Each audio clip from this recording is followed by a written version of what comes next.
bifurcate or segregate, right?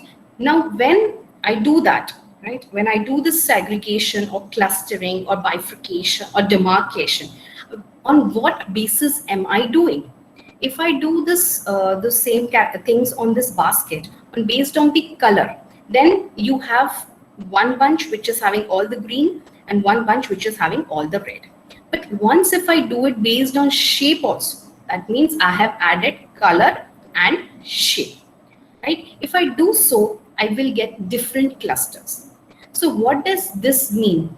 This means that when I don't know anything about the training data set, I don't know anything about the output which I am expecting, then in such cases, the metric I means the feature, the dimensionality which you're taking into consideration for bifurcating the data that is given to you plays a very important role, right? So this is how the clustering is taken as a primary look. Now, if you look at, there are a lot of clustering algorithms which are available around. They are based on many different criterions, like model based. Model based are your like neural networks. So you find out, SOM is there, right? Then you have grid base, right? In grid base, you divide your whole data in format of grids, and then you find out the clusters in them. The density means where you have a larger number of density of the data. So DB scan is one of the popular in this category.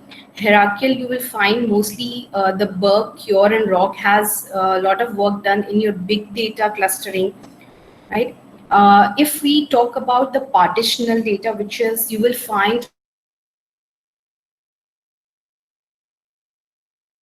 statement like others are not, but we'll find a lot of popularity of the k-means and its variance as compared to the other algorithms which have come up. And FCM, this is your fuzzy c-mean clustering. So each of the clustering algorithm has their own application.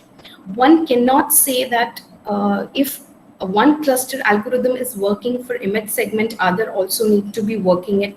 So each clustering algorithm has its own characteristic of application, the result outcomes, how the results are seen. All this are also open research problems that you will find in this domain. Okay. Now we'll focus on partitional clustering. If I give you a very simple example of what is a partition clustering algorithm. So if you have a data here, right? So this data for partitional algorithm, we try to partition the data set into k sets which are non-overlapping in nature. So you have to fulfill 3 points for partition clustering. First, that none of the cluster has to be empty. The second, each cluster needs to have at least 1 point. And third, there should be no overlapping. So all this, if all these criteria are fulfilled, we talk about the partitional clustering. Now in partitional clustering, what are we doing is, we try to typically we try to minimize, maximize some criterion. Now, what is this criterion? This criteria is the criteria which will help you to determine the shape of the cluster, the members in the cluster, and how the clusters will look pertaining to some application. Here we have, here just as for simple example, a typical criterion has been taken, that is your intercluster distance. The intercluster distance is a distance between the two clusters of the data, right? So now the point comes that, okay, now we have a data. I try to partition that data into k clusters, but if the size of the data is huge and you want that every partition consisting of size k, that also at the same time optimizing the criterion that you have given becomes a NP hard problem. That means your problem becomes a huge one and you need some help to do so. Now, other thing is that here you have taken intercluster and intracluster. You can take many criterions like Dune index, DB index,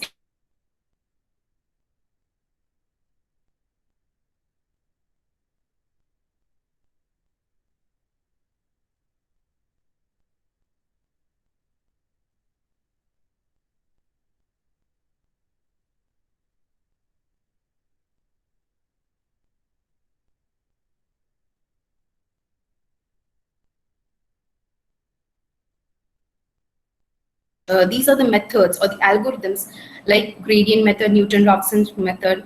So these are methods going to give you the exact value, right? And if I look at this side on the right hand side, I'm talking about the approximate. They can be giving you the optimal or the suboptimal solutions like 0.5, 0.7, point, etc. So if I'm now coming down in this category, I will be talking about the meta-heuristic algorithms. Now, the difference between if you have come across this field, you might have heard what is meta-heuristic algorithms. Heuristic itself means random, right? So if I take as what is meta-heuristic algorithms, these are the algorithms which work on the random functions, randomization, and they give you the optimal solutions, right? They're giving you the optimal solutions. Now the difference here is when we talk about randomization, but still they are guided, right? So in your in your meta-heuristic approach, whenever the process to achieve the suboptimal solution comes along with a guiding factor, then we term them as meta-heuristic algorithms. Now, if you look at today, the number of meta-heuristic algorithms that are present, you will see a lot of them, and they are normally named as nature-inspired algorithms, then population-based, swarm intelligence. These are the categories that you will find in them. ACU is your artificial colony optimization, particle swarm optimization, differential evolution algorithm. So similarly, today what we are going to study is one of the swarm intelligence algorithm. Now, when I say swarm intelligence, means it is a collaborative work, right? A swarm is a group or a flock, right? So when this flock intelligence is pushed into any of the problem solution, then getting a solution, then how it looks about. So before moving to that, why we go for meta-heuristic and not the conventional ones. Now here you can look at this as an objective function, and we have solution grounds. Now, any of the problem that you will find, you may, if I'm looking for a global solution, right? First of all, what are we looking for? We're looking for a global solution. That means I'm looking for which is the peak in my data. Right? So at looking at this picture, I know that this is my peak. Right? So when we apply the traditional gradient algorithms, like your gradient algorithms, what will happen? You start with the most value, you start differentiating and move upwards, right? It might happen that over the journey, you might have reached at this place first, then reaching at this place, right? So in that case, you might find that this is your maximum, right? Because you have reached this value. But the original that you were looking for was here. So you missed it out, right? This problem comes in your gradient-based algorithms. So you get trapped in the local minimas, right? To overcome this problem, we go for meta-heuristic algorithms. Now, what happens in the meta-heuristic algorithms? You give a population size, right? That means you start with initially 20 solutions, not one solution or two solutions. It can be 20, 10, or any n number of solutions, right? When I start with this n number of solutions, that means my solution can be lying at any different point, right? Your solution can be at any different point, like this way, this one solution, this two solution, this is third, and so on, so forth.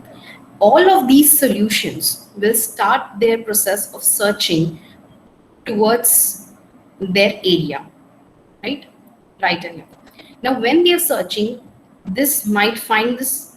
This also may find this global maximum. If here someone is lying, this also. So at end, you may find that out of 20, 5 have got your global maxima, 4 has got your local maxima. Now we try to evaluate them, and we will find out who has the maximum value, those solutions who have found the maximum value will retain them and give them the, okay, you have reached the global maximum. So in this, what are we doing? First, we have many search agents, or that is your population. So the process gets faster. You reach the optimal solutions without getting trapped in any of the global or the local maxima problem. Okay, so these are the few advantages that one can look for the heuristic or meta-heuristic algorithms. So now let us begin with one example of meta-heuristic in detail. We'll be studying, as I told you, we'll be moving into the swarm intelligence. As I told you, that swarm intelligence is nothing but it is a group effect. So this is a swarm intelligence, right? So in that swarm intelligence, you might have come across many algorithms like gray wolf algorithm, particle swarm optimization, spider monkey algorithm. This all come into the same category. Also, the social spider algorithm. Now, the social spider algorithm was brought up by Cruves, Eric, and Bruegel.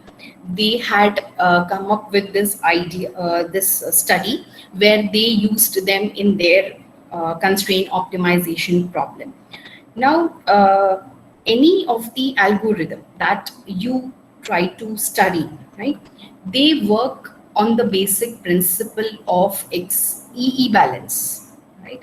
That is your balance between exploitation and exploration, right? I repeat, it is a EE balance where you try to balance between exploration and exploitation, right? So first is your, what is exploration? Exploration is, now if I give you example, this is a triangle where I'm going to look for a solution, right? So in this box, I'm going to looking for a solution. Now the solution is kept here. This is my solution, right? So exploration means I'm going to cover this whole area fastly, right? So that whole of my search area is covered, right? That is your exploration. Okay. Now exploitation is when you try to exploit the existing solution. That means if you're moving towards this area, you will slowly move such that none of the solution gets there is no chance of eliminating solution if existing in this region, right? So whole in your search space, first is that you we can take a very simple example, is that if you have a small room and you're looking for a safety pin, right? So first thing is that you jump and find out, you cover the whole area by jumping. Okay, so you have covered whole area by jumping. That is exploration. You covered the whole room by jumping. Now second is you may not find that safety pin problem. The second is exploitation. That means you will look into every creek and the corners, right? So you will find, okay, then obviously you will find the solution. So any heuristic algorithm has that basic idea that how do you balance this EE concept. Same way here also we will look that social spider does balance this. Now, as the name suggests, it is something which is about spiders, how spiders live in a social format, right? So on the left hand side, you can look how big is their webs that they make. Now, how the algorithm starts with. Now, you have the spider population here. This is your S is the total spider population, right? I'm going to bifurcate this population into two main categories, right? I have a female spiders, right? And I have male spiders. Same as we have in a society. We humans are there, we have two categories, basically. Broadly, females and the males, right? So here what happens in spider is that 60 to 90% of the population is your females only, 60 to 90%. It is a female dominated systems. Females have a lot to play about. On the other hand, the males are bifurcated on two categories, something as dominated male spiders, and the non-dominated male spiders. Now, why this bifurcation and how this bifurcation? This bifurcation is done on base of their weight of the spider, right? We choose mean of the total male population weight. So if you have n number of males, so total mean of the male spiders found who are greater than that mean value, sorry, they fall into the dominant category and the rest come into the non-dominated category. Now, this bifurcation is done uh, for many reasons, which we will understand as we will understand how do they work upon. So till now, I hope we have understood. We are talking about a swarm intelligence algorithm in which we are talking about spiders. How do they live in colonies? Whole population gets bifurcated into females and the males. Females are the 60 to 90%. Males fall into two categories, and this division is done based on the weights that the male population inherits. Okay. Now, so this is the basic showing you how it is bifurcating. So you can see the black ones on the left hand side are your female population and dominated male and the male. So this is whole the female population. It's simple. Now, obviously, if you're living in society or you're being social, you share information. Right? Information when shared is very important. Now you will ask, like, what will the spiders share? Right? They share a lot of things. Let us see what would they share. They share that the proximity of prey. Where is the prey? They will share if there is some danger or around or not. Then they will share that has anyone caught the prey or not, right? So other information is that they will ask for mating permissions, right? So these are the information they share among themselves. So they talk, right, as we talk. Now their talking is very different because they live on the web, right? So they talk using web. Okay? So if you see, if I tap on a string, now I'll tell you why. If you tap on a string, the tapping will start and then it will, over the time, it will degrade, right? This degradation is sort of exponential decay with the initial jerk, right? So similarly, when spiders communicate, they tap on this nets, the spider nets, right? The tapping is done at one end so that the information will reach another end. So there will be an initial jerk and it will decay over the distance. So if you can see, this is one of the spider who is talking to this female spider. So how will it share the information? It will tap on this web and it will reach and it will decay over the time because it is a net effect. So this is how they communicate, and there are few for understanding in human language, it has been designed like this. This communication has been termed as vibration. So you will see that first three letters are for your vibrations, right? Now the person who is talking to whom, so he is talking to a person who is best. Now, before I start this, I need to explain two concepts. First is what is a global best and what is a local best. Now, each one of might have given a 10th or 12th examinations, right? So let me consider that I gave exam, right?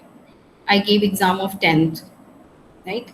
Till 10th, my best was I got in 9th, right? My 9th marks were the best, right? And for me, scoring in 10th is 100%, right? I scored only 70% in 9th.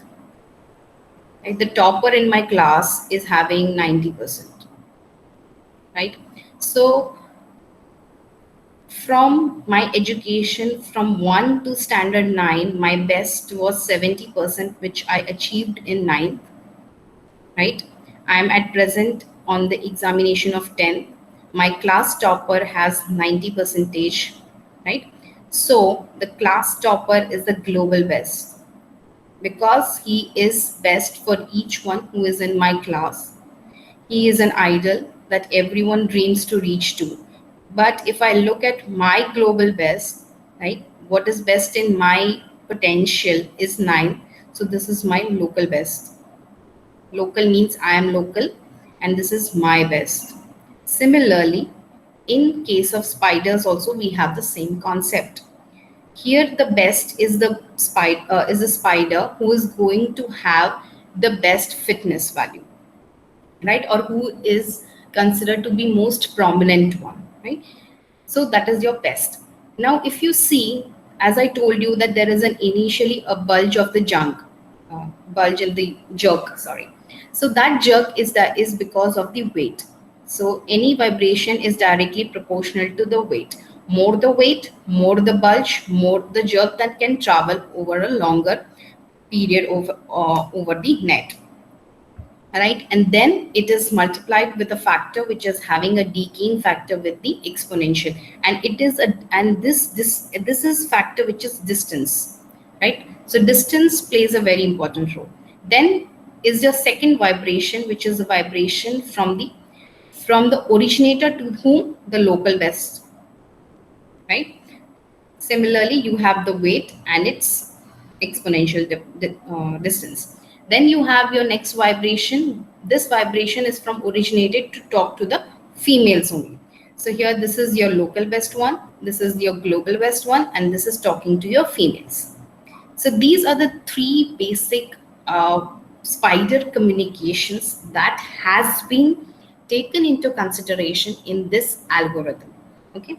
Now moving to next, the movement. Now this is your exploration. How is your spider going to explore the search space, right? So that exploration is going to take into the account using this formula, right? So when a female is getting its position updated, now this is, we are only talking about females, first exploration behavior by only females. As it is a social spider, so it has to be cooperative. No, everyone is going to update with respect to other, right? We try to get the information of other from the others, and then we try to move towards the best, right? So when the female is getting updated, it will use its original position where the female was present. It will take the information from the local best, right? It will take the information from the global best, and there is a random factor. Okay, right? So whenever I'm trying to improve myself, I will take up my position, the information from my local best, information from my global best, right? And then my updation will take place. Now here, if you see, we have two equations. This is because it is the characteristic of the spider females. As everyone knows, females are very moody, right? We don't know what they will do at any instance. This is very common thing. Even in humans, we don't know. So similar thing is in your female spiders. They are very, very moody. So in that, to capture that moodiness, the originator or the designer has taken up the factor of PF. So he says if there is a probability of 0.1, the spider will move into, if this is your spider, if it is positive, it will move in this direction. If it is negative, it will come in the other direction. That is totally opposite. That means if this is your search space, if I look into the with the eye of the problem solving, then the direction of movement will change depending on the plus and minus. Right? This is how one can interpret. But if we look into the female behavior, it is the moodiness that is incorporated here. Now, if you look at why this random factor will help you to overcome the problem of the local minima. If you consider that your some of the solution might have got stuck somewhere, right? Because this movement, when you do movement, you're adding these factors, but these factors are very fractional factors, right? Your vibration values and your alpha values, if you will look into application when you apply for any of the problem solving, then you will find these are very fractional values. So when you update the original values with the fractional values, you might find that somewhere they are actually oscillating. They are not moving ahead or moving backward. To improve that oscillation, or to actually bring out the solution to more vulnerable places, we use this random factor, right? Next is dominated male. Now, as I told you, we have two categories. Now, here comes the magic. If you look at this, this is the weight bifurcation, as I told you. If it is more than the mean of the weight, you fall into the category of dominant male, and if you are less, you fall into the non-dominant male. As I told you, there is always a EE balance. Till now, the female spider were doing exploration, right? Dominant male spider will also do the exploration only, right? But your non-dominated spider will do the exploitation for your algorithm, right? I'll tell you how. First, we'll start with the dominated way. Now, if you look into the very human societies, we also have bifurcations, right? Um, if a boy has more money, more girls, more handsome, more girls. Similarly, in spiders, more the weight, you are handsome. So for them, you fall into the category of the dominant males. So in that case, their movement, the original is as it is. Then you are always surrounded by the females. So your position also will get updated with respect to females only. And as I told you, the randomness factor. So this is how dominant male looks. So if you look at the vector diagrams, you can see this was the original position. Then you take the random factor, then you take the female upgradation, and then you move ahead. This is for the dominant males. They are still doing the exploration part. Now, if you look at the example of non-dominant males are those males who has no attention from the society, no females, no money in the pocket, no weight, right? So they are people who are little bit slow dwellers, slow working. So that feature is here taken into care by having the movement which is guided by the this is guided by the mean. So if you see this factor, this is mean. So that is mean of what? The weighted mean. The weighted mean of the whole male population. So they are moving very slow. So their movement is very slow. So they are going to do is the exploitation for you. Now comes the mating part. Now, any of the algorithm that you will come across has this phase. Now, why this phase? This phase is that whenever you want new solutions, right? You are searching for new solutions. Then to search new solutions, you need some procedures to bring into that. Mating is one of that procedure. So if you look here, you had a group.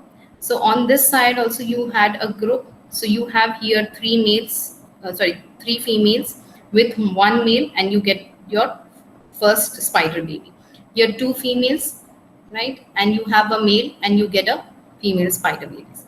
Now, in this algorithm, the roulette wheel is designed for mating purpose and bringing up the new solutions, right? But now the next is that when we go for solution keeping, then the solutions are only kept if they are better than the existing pool of the solutions. What do I mean by this is that whatever we have with us at any stage, if anything is more better than that, we try to keep with it. That is upgradation. We can see in our societies also, the children are more intelligent. They know how to operate more smartphones than your grandparents, right? So that means your generations are getting more intelligence. That is the better, the supremacy. right? In every aspect of life. Similarly, here also, if your spiders are more wiser, more intelligent, more reliable, more better source, then we retain them. Otherwise, we don't keep them, right? So this is how it goes. So this is a whole algorithm, right, of how a social spider is working. Now, when I talk about this, this is one of the meta-heuristic algorithm. Now, if you look at the original algorithm which was proposed, right, in that the author came up with the logic that you have to update them sequentially, right, irrespective that they were independent of each other. Right? Mark my words carefully. They did not have any relationship while they're doing exploration or exploitation, but they were done one after the other. So we tried to modify it. So we brought them into a parallel section. Now we did parallel was how we updated all of the three sections, the female, dominated male, and non-dominated male, together at a one instant, right? So there can be many forms of parallelism, right? So one at any time, if someone is trying to research in this area, one needs to explore that what kind of parallelism you can incorporate when you are studying a certain algorithm, right? How one can modify that algorithm. You can have like if at present there is a lot of work that is being done on the parallel swarm intelligence. What happens that we bifurcate the data and we give we employ different swarm groups and they do it. That means at the same instant, if you're having 100 data sets and you have 5, so you're giving 20 to each, and that is also parallelism. Then you can have different machines, different hardware parallelism, software parallelism. So the kind of parallelism that you come across and how it is better than the existing one, or it is giving you any advantage over the existing, one has to look into the matter. Then today what we have decided was to go for the clustering problem. Clustering on what? We are going to talk about the multispectral images. Now, what is a multispectral images? These are the satellite images that you come across, which has the band from the ultraviolet to the near infrared solutions. Radiations. Now, in this, you will find that they have 5 to 7 bands. Right? Each band consisting of the wavelength that is being captured by the sensor. Okay, so depending on that wavelength, it generates one of the bands. Now, when you come up, this is one of the another problem that we have seen is that if we are doing unsupervised learning, right? Clustering is unsupervised learning. If you're doing unsupervised learning, then how will you verify your answers? Right? How do I say that my answer or my clusters or my image segmentation is best? So for that, I need something to verify.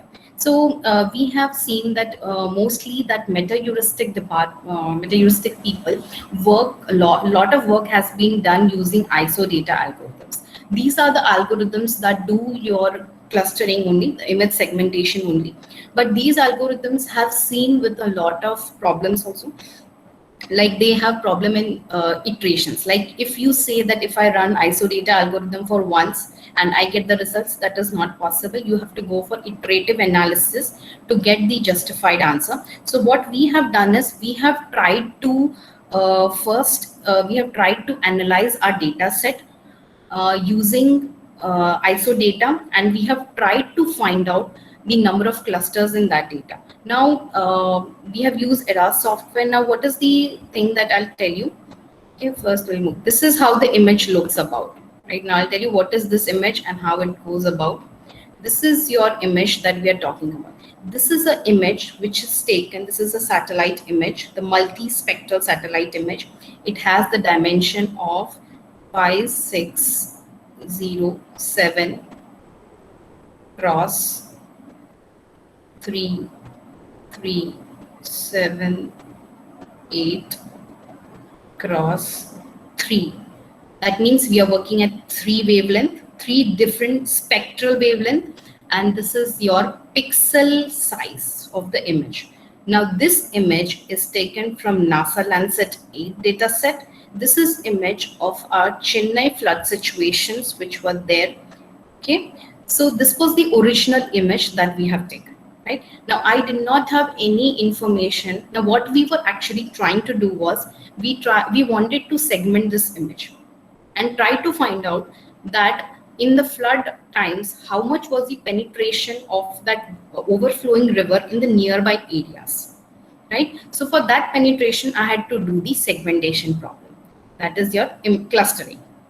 Okay, so I did that segmentation, but I needed the ground truth. So for that ground truth, we used this isodata algorithm, right? Now I generated the ground truth. Okay, I got some benchmark. Okay, these are the pixels that might fall into the river area. This might for the grass area, and etc. Then we wanted to use social spider to do the image segmentation. That means I wanted my meta-heuristic algorithm to go for the unsupervised learning. Now for that, what I need is my fitness function. Now for fitness function, what we did was we opened the image, right? This is how we opened the image. We opened the image in a form of data sets.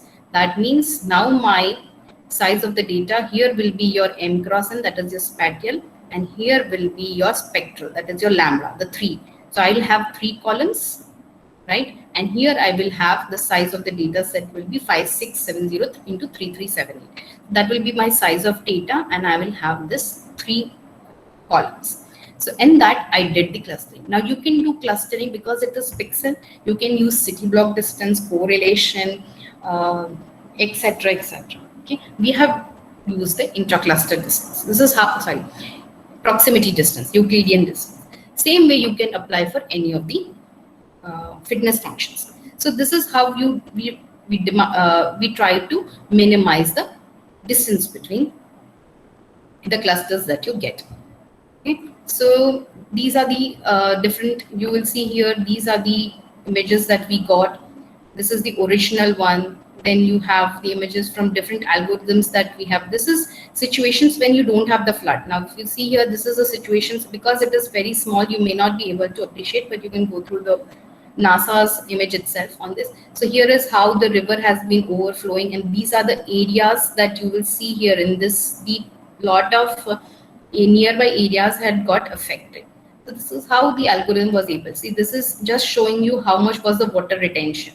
Right? Water retention in Chennai and the clustering that was done with flood and without floods. Now, other problem is how would you again validate? So we have validated using many algorithms. So if you see here, when you are comparing your work, so you have to compare with the same benchmark. So here also we have used different parallel existing algorithms only. So you need to check how their parallel algorithms work. Then you have to take the same population because you have to compare them on the equal grounds. This is the social spider original. This is the modified version that we have shown you by making the parallel. And these are the existing algorithms which had used parallel logic. Okay, then we kept the population size, iterative manner same, comparing on the same ground. Then we compared with the parameters like execution time, overall accuracy, producers accuracy, users, and kappas. Now, if you are there in your this unsupervised learning, you might have come across the error matrix or the confusion matrix.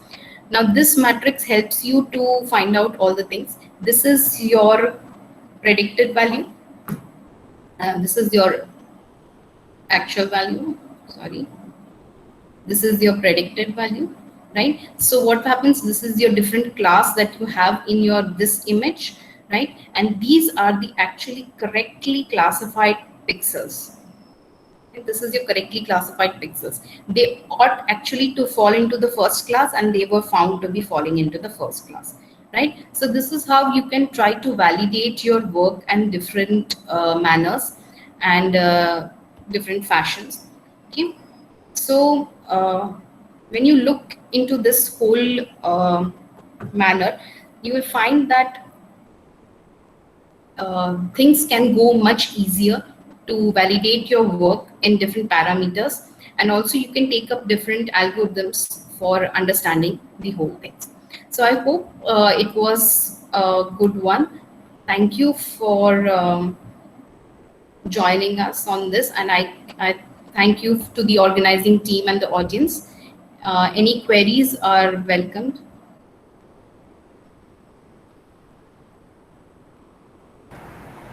Queries can be taken on the chat.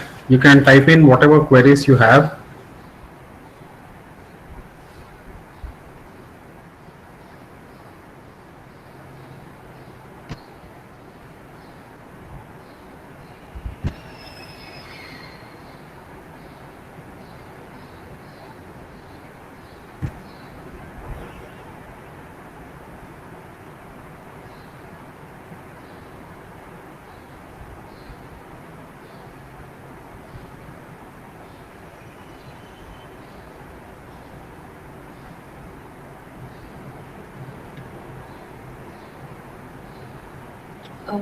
I received a question was that can we use a mating algorithm, not only Rollewood or any other method? Yes, you can use, but you have to take into the consideration is one thing that or there are many mating procedures available. When we are doing application in real time, right, with the real values, then you need to assure that the whatever values or the type of mating that you're taking has to be helpful in the real time also, right, with the real values actually. So you can use roulette wheel, crossover, um, so these can be used. It is not compulsory that roulette wheel, but yes, you have to see also that when you're changing any existing algorithm, then is it giving you towards the betterment, that you have to verify. Then you can obviously modify. I hope I am fine with the answer, that I'm able to comprehend your question, right? Okay, fine. Any other?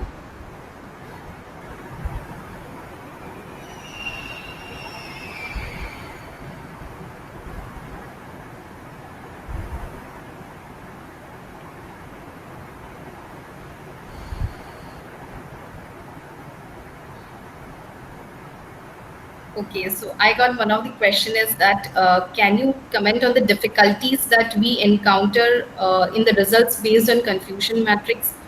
Yes, there would be a lot of difficulties when you will be doing it at the first instant, because one problem that you come across is the size of the image. As the size of the image is huge, so taking into the consideration of your confusion matrix is going to be very cumbersome. It is going to make a lot of pain with you. The second thing is that many times there are false negative or the false positive chances. So it might happen that actually the pixel was correctly clustered, but howsoever you got into placed into the another cluster, because when we are doing clustering, so we do not have the basic that every pixel who is sorted to fall into that category has been given. It might have been given the right number, but by the algorithm, but because your ground truth is different, so you might get the error in your pixel mapping.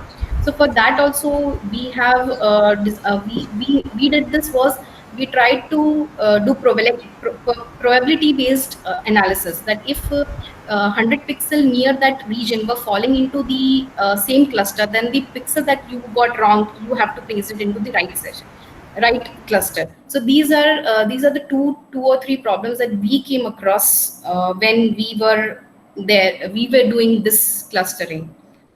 So I hope, sir, I could answer your question. What are the, okay, next question that I'm here is that what are the parallelism that can be used to improve the social algorithm? Now you can use parallel algorithm is that you can use different hardware to run that is one thing. You run your same algorithm on different hardwares, or you run through them different threads. This is also one interesting you can explore. Then second is that you can ask your data to be divided, right? You divide your data, and then you try your group. like first 10 data by one group, second 10 data by another group, third 10. But what is the, when you do parallelism, it is very good, right? But the problem that you will have to resolve at any end in parallelism is that when you get the data back after the analysis, then how would you conjoin them?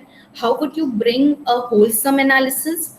And that is very important. So you can do a lot of parallelism. There is a scope and people have done it. One can explore, but at the end of your thing is that you need to bring how a overall solution can be given to the application that you're intending to come up with. So I hope I could answer the question. Any more?